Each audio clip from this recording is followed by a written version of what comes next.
नमस्कार, स्वागत है आप सभी का एक बार फिर हमारे चैनल पर। आज हम अपनी प्राचीन महाभारत के कुछ श्राप के बारे में बात करेंगे। यह वीडियो हिंदू लोक कथाओं से प्रेरित है।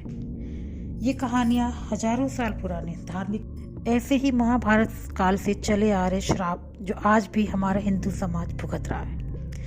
पहला श्राप डरिंगी ऋषि द्वारा परीक्षित को दिया गया था। ग्रंथ और कथाओं के अकॉर्डिंग 36 साल अपने राज्य हस्तिनापुर पे राज करने के बाद जब पांचों पांडव अपनी पत्नी द्रौपदी के साथ स्वर्गलोक की ओर बढ़ रहे थे, तब उन्होंने अपना सारा राज्य धन संपत्ति परीक्षित, जो कि अभिमन्यु के पुत्र थे, उन्हें सौंप दिया। कहा जाता है कि हस्तिनापुर की प्रजा राजा परीक्षित के शासनकाल में भी उतनी ही सुखी थी जितनी राजा युधिष्ठिर के शासनकाल में थी।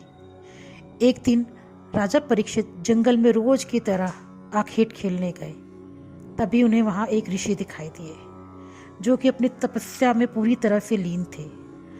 राजा परीक्षित इस बात से बिल्कुल अनजान थे कि ऋषि ने मौन व्रत धारण कर रखा है। इसलिए जब राजा ने बहुत बार ऋषि को आवाज लगाई तो उन्होंने कोई भी उत्तर नहीं दिया। यह देखकर राजा को गुस्सा आ गया, जिसके रहते उन्होंने ऋषि के गले में एक मरा हुआ सांप डाल दिया।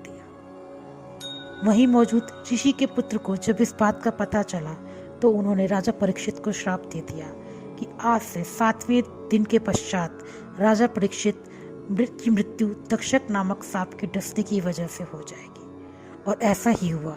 7 दिन बाद श्राप के अनुसार राजा परीक्षित की मृत्यु तक्षक नामक सांप के डसने के कारण हुई।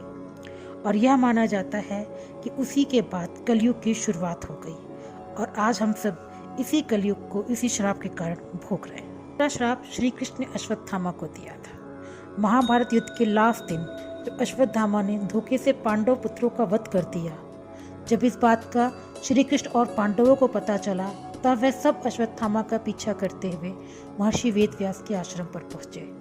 पांडवों को देखकर अश्वत्थामा ने अर्जुन पर ब्रह्मास्त्र से वार करना चाहा। यह देखकर श्री कृष्ण के कहने पर अर्जुन ने भी ब्रह्मास्त्र चलाया, लेकिन महर्षि ने बीच में ही आकर दोनों अस्त्र को रोक दिया और बोले, क्या तुम लोग ये नहीं जानते, 2 ब्रह्मास्त्र के आपस में टकराने से पूरी सृष्टि का ही विनाश हो जाएगा, सृष्टि का अंत भी हो जाएगा, इसलिए तुम दोनों अपने ब्रह्मास्त्र वापस ले लो।